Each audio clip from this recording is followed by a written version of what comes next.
Hello, everyone, and thank you so much for tuning in to the Temple Hayes podcast on Fire for Life. And wow, do we have a show for you today? We're talking to Faust Ruggiero, and he has created a Fix It Yourself handbook. Think of the money that you and me and everybody that we know could have saved through the years if we just realized it always comes back to that, doesn't it, boss? We got to fix it ourselves. So thank you, sir, for being on the show today. It's a pleasure to have you. And it's a pleasure to be with you. Thanks so much Mm. for inviting me. Well, I read about you and everyone else. You can tune in, certainly, and as you're looking on our social, you can access his website through that by a simple click. But that being said, Foss, how did you get into the how to get better, how to improve your life? Tell us about your path. Temple, I was born into this, and not that anyone else in my family did it. It was, this was going to be my plan. It was from the beginning. Mm. People fascinated me when I was a kid, and the kid you went and talked to, that kind of stuff. I love to listen to people, so it just parlayed itself into a career. And I've been doing this for, oh my God, I'm like 45 years now. So it's been a bit of a trip. Since elementary school is what I'm thinking. Yeah, well. That would make me a lot younger than I I am. know. I'm the same, for the longest I could tease about my age and I go, well, I guess people know better now or, oh well, I'm happy to be where I am. Well, that's right. But people say, "How old are you?" And I say today. Yeah. And that's it. I love that. I'm You live today. today. I don't pay attention to anything like that. I get up. I love what I'm doing. I get up and I go. And it's as simple as that. I plug Hmm. into today. That's all. Yeah, well, I hear you, and I would only imagine, as I was reading about you, the Fix It Yourself handbook would belong to a guy that is an original thinker. Are we safe to say you are an original thinker? I think so. People will Hmm. say, "Do you think inside the box or outside of the box?" And my response is, "I don't have a box." Yeah. I think either one of those is just an opposite of the other. Hmm. I just, you look at, you put the information together, gather the facts, and make a plan. And that's kind of how I live life. Well, is it safe to say that the majority of your clients, I know you're international as far as your clients, but do you focus on a particular area or is it the overview of counseling and whatever the needs might be? Yeah. No, I'm pretty broad with that.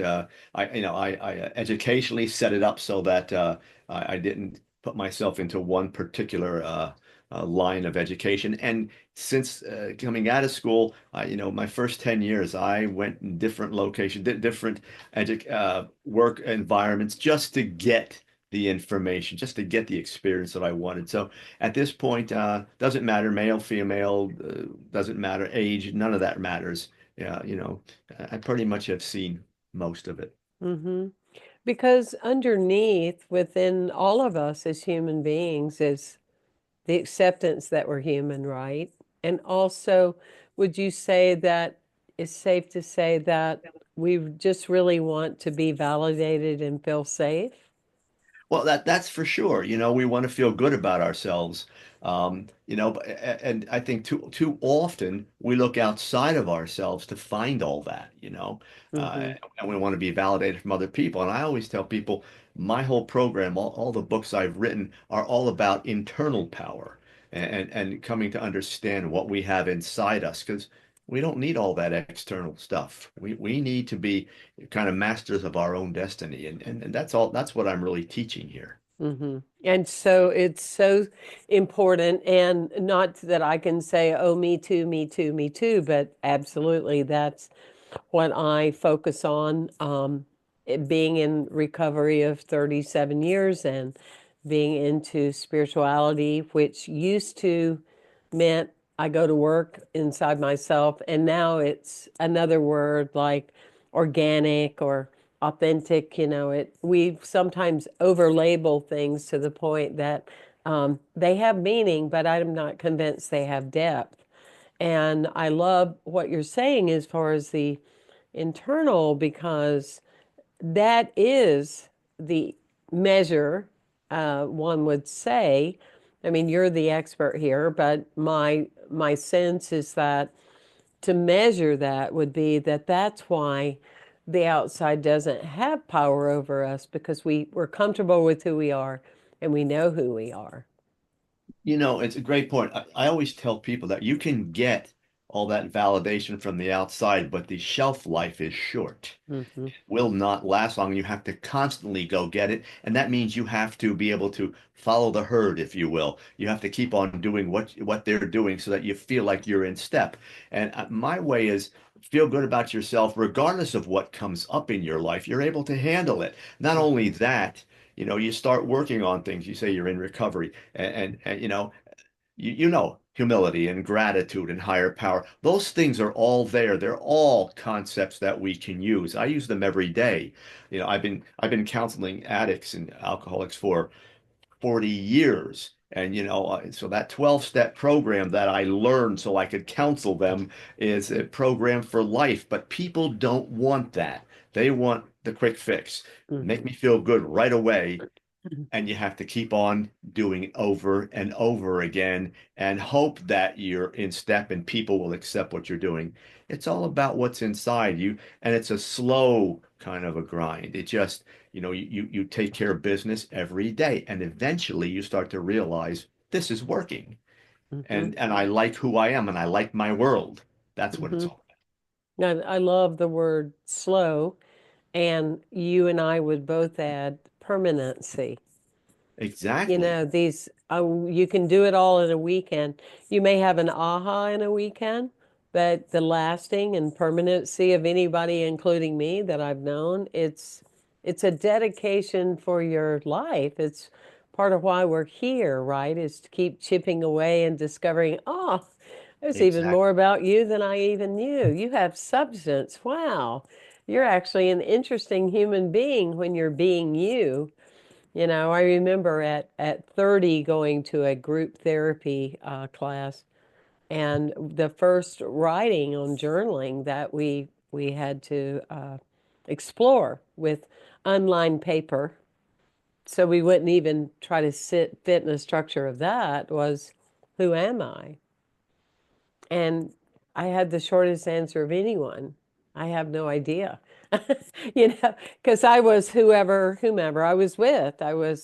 If I was with you, I was more like you. If I was with this one, I was more like that one. If I was with the drinking crazy people, I would be like that. It's just fitting into the mold. And I feel a lot of people go in their entire life that way, you You know? know, and people do, and really try to identify with something or someone, and so they can say, "Well, I belong to that," or That's an identity for me."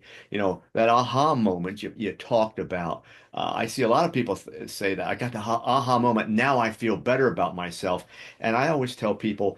An aha moment is like walking into a dark room and you turn the light on. That doesn't mean you know how to use everything in the room. That Mm, just very means good. that's your starting spot. That's all the aha moment is. There are no revelations, no epiphanies, none of that stuff. It's simply the light goes on, and now you can see the work in front of you. And that begs the question, are you willing to do the work? People make getting better, becoming happy such a chore. Oh, I have to do this, and I say, wake up every day and say, I love this. I'm going to work on me. I'm worthy. I like me. I get to work on me today. It should be something you absolutely look forward to. Mm-hmm. I so resonate with that. I When I would teach stress management, I have a bunch of typewriter sheets of paper taped together, and so I roll it out in front of everybody, and I go, "This is my to-do list," and everybody laughs because it's so long. And I go, "But the thing of it is I'm not on there." I love your frame. It's like I'm on there. I'm on the to-do list. I'm the what needs to happen and do work on me. Well, how did the Fix It Yourself handbook come about?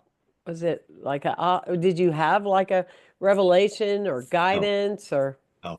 The Fix Yourself Handbook is a flagship book. It's the first book that I wrote, and it's 36 chapters, 36 different problems.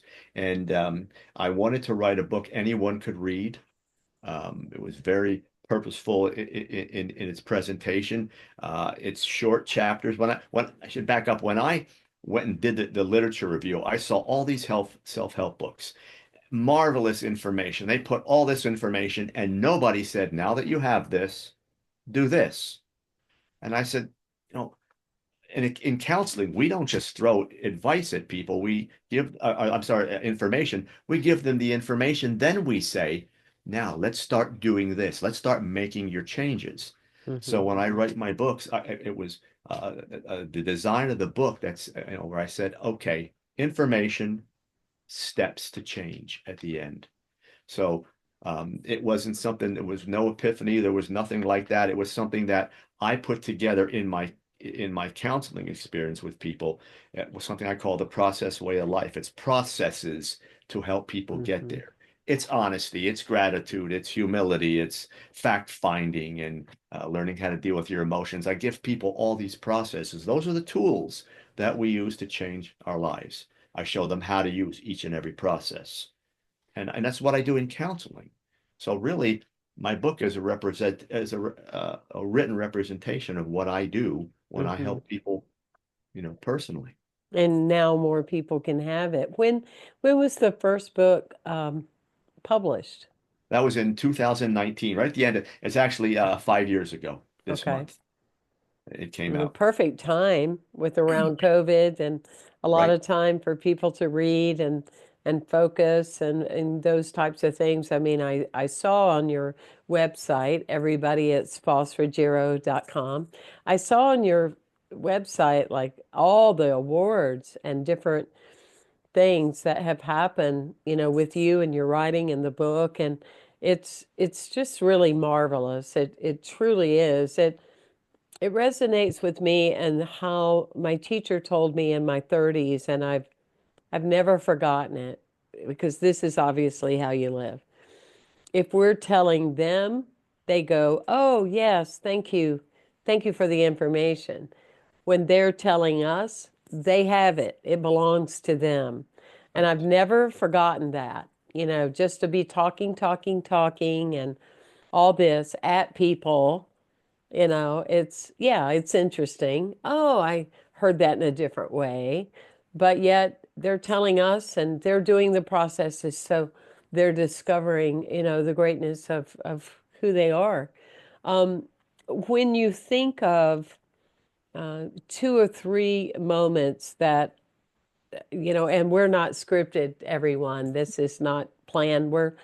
Faust and I just made an agreement to flow from our hearts today, unplanned, because that's the way we live. Um, does someone or more than one come to mind that you went, wow, I'm so glad I lived to see this change in this human being or in this family or, There are many. I go back to being a young person and having to kind of come into my own real quick. Dad had a stroke, changed the family, and I was 9. So, you look at that and how you have wow. to grab that and run with it.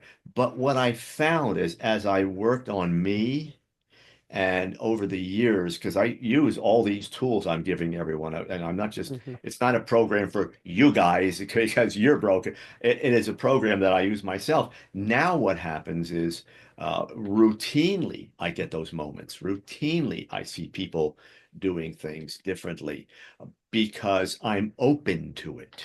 And when you make the changes in yourself and then you see other people, you look at them differently. There's no agenda. There's no insecurity. There's nothing to protect. There's no, I need to get here with you or protect this. All that energy is, being redirected. And I see a lot of those wonderful moments now. I see them in other people. I see them in myself, and I'm one to, as I say, even though I'm not recovering, I use that program. I do my inventory at the end of the day, and I go through that with higher, for me, it's God, with higher power. And I say, okay, these are the things that I saw. This is the way it affected me. This is, what I can do better. All those kinds of things. when you're doing that, you see those things that people call those moments. You see them all the time. It becomes the way you live Mm-hmm. life.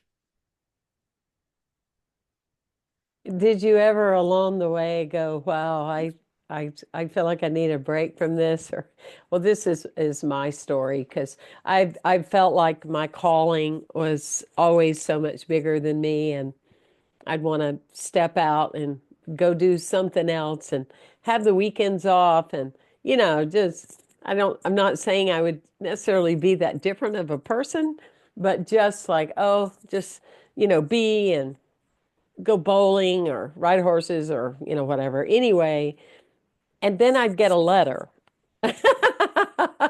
or a card, and or one person would come up and say, "Boy, this being around these teachings, has altered my life," and I'd go, "Well, I guess I'm in for another 10 years." Did you ever have that experience of? Early on, excuse me, Mm-hmm, early on, I had those, and but what happened to me as I went on, and I really loved what I was doing, and what I am doing is I don't really have a separation between work and play. me People either. say, Yeah. "How do you balance that?" I said, "I don't have anything to balance." Um, I'm if it's it's raining outside and I have to go put the garbage cans out. In my mind, I'm already saying I'm going to make this okay. I am not giving into that negative stuff. Mm-hmm, When you do that, you put that positive energy, that positive language in your mind, and you find that you don't need, if I don't get a vacation, I don't need it. If mm-hmm, Saturday comes, I don't say, "Oh, I'm so glad Saturday's here," because Saturday just has its own things that I'm going to plug into.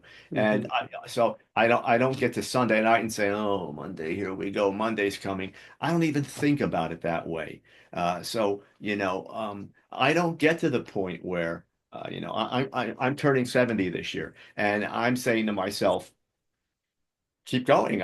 They say, "How long are you going to go?" And I said, "I don't even think about it. Uh, mm-mm, is it fun every day?" Every day.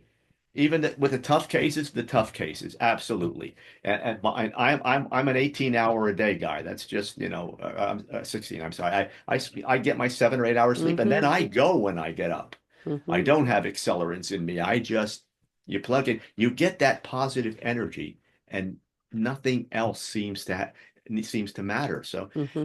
do I I. love that. I love Yeah. that, Faust, and I trust that many of you that are tuning in will take the time to click the share button and share with other people. It's one of the most misunderstood realities in our physical dimension and emotional is that we compartmentalize things.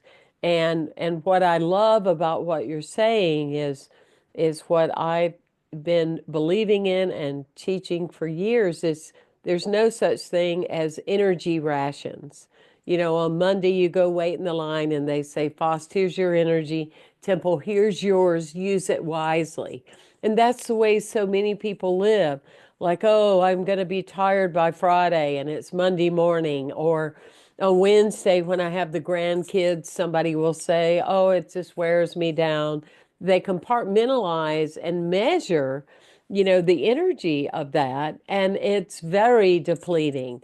And it's a self-fulfilled prophecy, really, because, and it amazes me. And that's why at the beginning of the show, I said, are you an original thinker? Would you call yourself that? And it's so evident that you are because the masses, it's just the data that people want to give you in age related or all these things. Like when I was moving here, it's like, "I'm so sorry to hear that you're retiring." I went, "Girl, I'm just getting started. I don't even Oh, know what you're talking about. What does that have to do with anything?" I just can't. I mean, it's like we have life, and if you're giving life, life is giving it to you, to me. And I love your whole thought around that because it's like when my mom was alive, she said, "Don't you, I mean, isn't it hard for you that you're always having to walk those dogs?" And I went, "I don't ever think about it. It's what I do. It's what I do." And when you overmentalize things, it depletes your energy, right? Well, it does. And you're right. There's no ration on this. And Mm-mm, I'll always say to people, I'll ask them, do you need a vacation? Oh yeah, every so often I say, and when the weekend comes, are you happy that it's here? Oh, I can't wait for the weekend. I say, then you're doing something wrong. You mm-hmm. need a vacation. You need the weekend to decompress. I said, then you're 5 days in the middle there. There's something wrong there. Well, it's go, go, go. I said, you're fighting it. There, that energy we talk when I There talk you go. about Will you say that again? You're you're fighting fighting it. it. That's That it. and what you're doing when you fight it is you are using energy. Everything we do is energy regardless, physical energy, mental, emotional, whatever it may be, you are using energy. If you are resisting and you are fighting it and you're giving yourself negative information in your head and talking to yourself that way, you are using negative energy. You won't have enough to last 7 days or a month or a year. And my way is to constantly keep, that those receptors receiving positive energy. And I consciously do it. I don't get myself into a position where I say, "Oh, I got to do this." I already know it might be difficult, but I know how I'm going to go into it. I always tell the story when I wrote the first book. Now it comes back from the copy editor. And if anyone listening has written a book, they know when it comes back, it is loaded with things that need to change. Now, Mhm. it's sort of like when you were in English class and Mrs. Jones brought your paper back with all the red marks on it and you hated it. So I looked at this and I said, okay, I got two options here. This is either going to be my nemesis or my very best friend. I went to the very, very best friend. She has become one of the most significant people in my life. I can't wait to talk to her every time I write a book. And the positive energy comes. So this last book, the Fix Your Addiction Handbook, was the longest book that I wrote. And so I knew she got it. I knew when it was coming back. I knew what was going to happen. Never gave it a thought. It arrived. I said, okay, we'll start that. I have something today and tomorrow. We'll start that the next day and just go through it. I have my system that I'm going to use, went through it. It was actually an enjoyable situation. I could feel the power in the changes we were making. The book is out. It's doing wonderfully. Oh, it would have to. Well, for all the reasons you just said, because it has a lot of warm, dynamic energy in it. But in addition, uh, the Fix It, don't say it, the Fix It Addiction Handbook, The is Fix that Your Addiction Handbook. Fix Your Addiction? I mean, there's so much to that now. And, people will say, oh, and your addiction was, alcohol. Yes.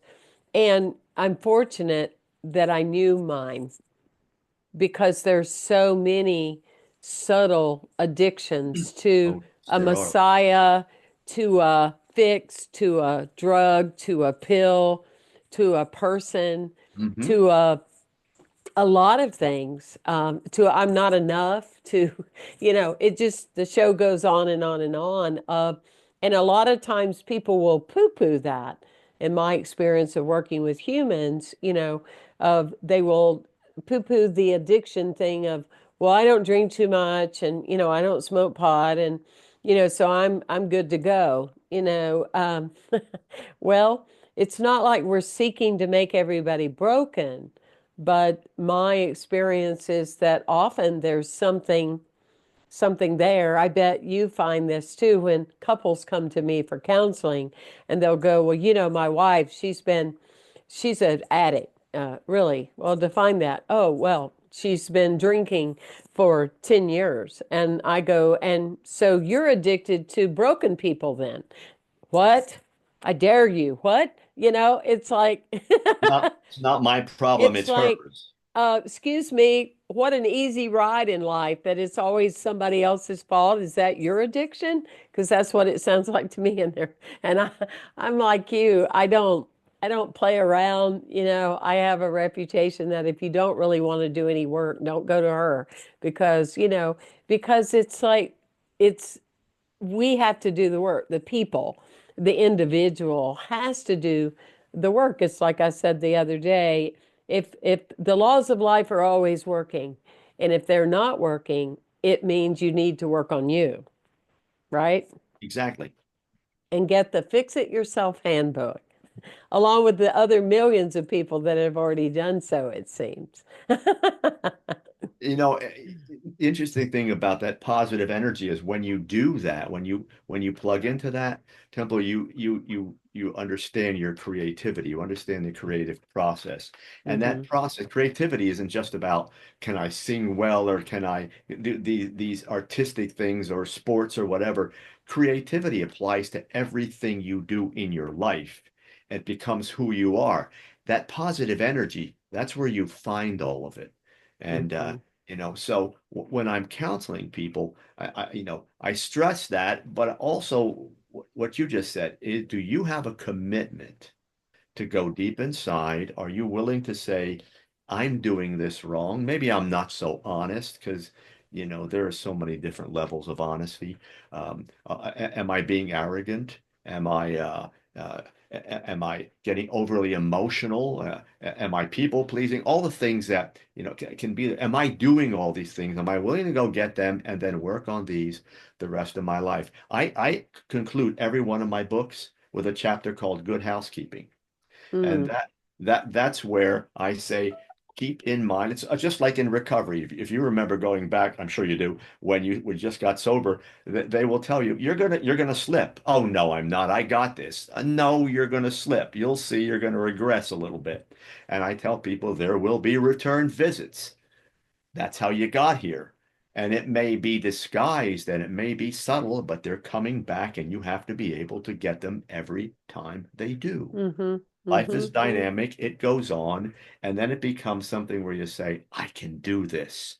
It's going to come back, sure, but whatever comes back, I got this. I'm strong enough. And if Hmm. I feel like I'm not, I got my network, and I'll go get my network and we'll go get them. Hmm.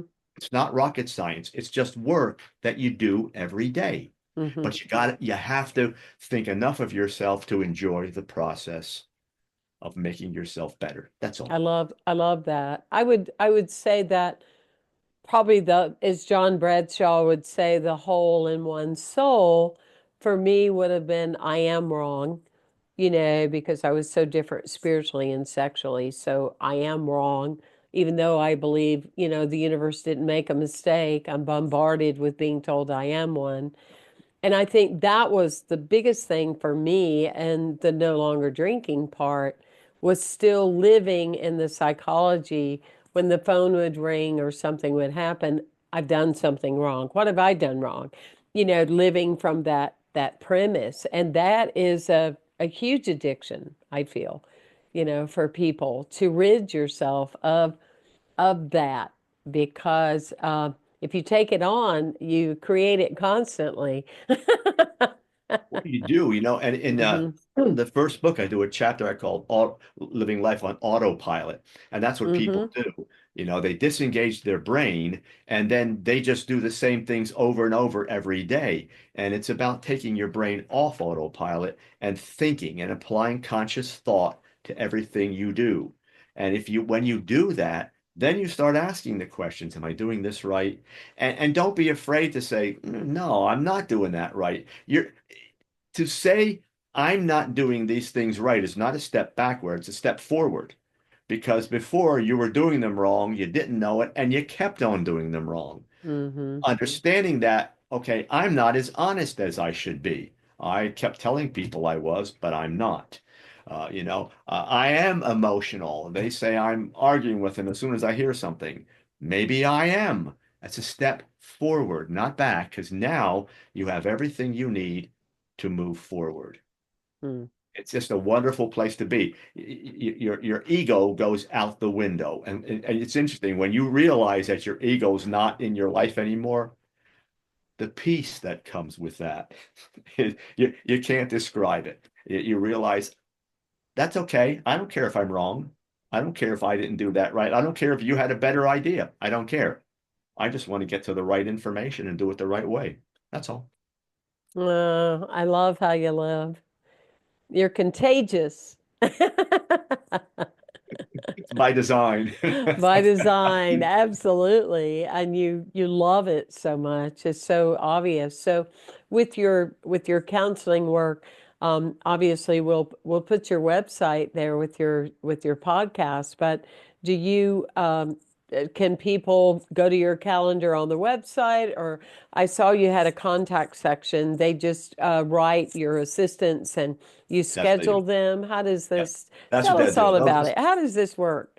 Yeah, on the website, the website is designed to present information about myself, media appearances, that kind of thing, and Hmm. then information about the books, including excerpts. I like people to be able to look at the books and say, okay, I got parts of 3 chapters of each one. Do I like this book? I think that's fair. So they can go and they can find that. Then there's a contact link that's there to ask questions, or if they say, gee, you know what? I wouldn't mind doing some counseling with you. Then they just send us the email. My assistant takes it and gets back to them, and we set up an appointment. We like to do everything personally. I don't like to do the calendar things. We set up an appointment. We talk to them. We see Hmm. what's going on, and we do it very personally. I like that. Hmm. I still do it the old style if I can. Mm. You know, I would say it's more of a process. I'm the same way because I like living in the now. And so if I surrender the access to my calendar, like somebody might come through and go, we need couple counseling. I like to go inside and go, when do I respond to this? I mean, it starts from the very moment, right? Because some Right. people go, oh, I got to get back to these people and they wrote me yesterday. Not necessarily. And then whenever we have our first time, it's like, when we come back, then we may do this process and but we'll see. It drives people, I think, to a new understanding because especially if someone is coming for that quick fix and they're not able to control the scenario, which is the problem, right? I mean, like I called an astrologer, mine died, and so a few years ago, so I called him and he went, "Tell me what's going on." I went, "I'm not telling you that." You're not? No, because I already have that memorized. I want you to tell me what's going on. That's where the Right. rich stuff is because I wouldn't be calling you if I went, oh, woo. But I think that's important. And I reframe that for you. I don't think it's old school. I think it's that you are into a wise way of working with people of a permanent nature because in the now, and living that way, it's different. It and is. and You and know, then you can approach them in the space of what's intuitive and coming from the heart rather than, oh, well, let me go on Wade page 139 and let me see what it tells me that we're supposed to do because you put your name on my calendar. Because some people I don't want to work with. well, and that's the thing, and they may not want to work with me. Exactly. I treat everything in our profession client-centered first. And Hmm. unfortunately, we've kind of, with the advent of computers and this online counseling, that was never designed to be client-centered. That's practitioner-centered. Yeah. So I like to put the personal touch back in. So, they make contact. It's like your initial telephone call. Then I'm going to talk with them. Just like if they call our Hmm. office and they want to set an appointment up, then I'm going to call them back and say, okay, let's look at what we're going to do here. I'll tell you how I work Hmm. because I am not your laid back guy that says how was the week and I Hmm. want you to leave my session feeling wonderful about yourself. You're going to work here. We'll laugh and cry together. What you see the way I'm talking to you today, this is me. I'm dynamic about my approach. I'm no frills and can you do that? You know, and most people can. Most people have been looking for that. I am engaged. I didn't step into this, you know, uh, because it just, it was a job that opened up. It is my life. It's my career. I'm in service, people. I want you to understand that. So I treat it like, what would it be like if I were making the appointment? How would Hmm. I want to be treated? Do I want to go to some informal thing, set up this thing, and then, hello, oh, hi, I'm Mrs. Jones, and I'm your counselor. That to me would just, where do I even start with this thing? Right, I right. want to I want to get the process started. So when I get to that first thing, we've already had some introduction, an Hmm. introduction to each Hmm. other. So much nicer. And so important because then you can see if someone's really sincere or not. Exactly. And often intentionally, I will give an assignment just to check that out, right? And Ex- because then you get a sense of things, for sure. And I just um, I love doing these podcasts because every person is so different. And I'm certainly talking a lot today because I really resonate to how you do your work. I have immense respect for you, and how you are working with people to get to their own wholeness. It's so different than a leader or a teacher or a guide that well, of course I did it because it's all about me. There's not much about that. That a lot of people get off on that. It's part of, all the social world that we live in now, but yet the real pleasure, the real trophies, the real certificates is knowing that someone was able to remove the veil of their own misunderstanding. And Mm-hmm. that's part of the dynamics of counseling people. That's Mm-hmm. what we want to do. I always tell people it's not about me, it's about you. Mm-hmm. You're the star of the show. Yeah. I'm the conduit, if you will. I get my strength from my Lord. That's where I am, Mm-hmm. and then I use that for you. And if that works for you, that's wonderful. If it doesn't, then there are people who work differently. Exactly. Yeah, you can go do ayahuasca. You can. Of course. Well, wow, what a gift you are. Everyone, we're talking to Faust Ruggiero. Um, I'm just knowing for you a wonderful holiday, holy day season, Christmas, Foss. And I want to invite all of you to share this with your friends. We know that this is the time of year that people really they eat sugar and they overextend and do too many things until you know better and then you don't. But this is a time where the support is there. You're not alone, and reach out, and you would be surprised if you did, when you do, that you would discover that there's so many people out there that are like you during this time of year, and you don't need to hold it by yourself. What do you You have to know, say, wise one? What just would you like to say, I Mr. would, This Fix It Yourself Handbook? I would tell everyone, first of all, you've got to think of yourself as a beautiful creation that is Mm, worthy of change and worthy of all the good things in life. That's your starting spot. Be willing to say that to yourself. All right, and I'm going to get help to get myself where I need to go. I'm going to work with that if it takes me 6 months or 6 years. That's not even in my mind. mhm. All I know is that I'm going to reach out. I'm going to learn how to be powerful on the inside. And I'm going to be able to be a person who can learn how to love myself by doing that and then wrap that love around everyone and everything I touch. And it works. And it shows. And we all got to experience it with you today. Thank you so much for being on the show. It's just been a pleasure. And everyone, please share. Like I said, this is a time of year where everyone benefits from knowing that they are okay and inside they truly matter.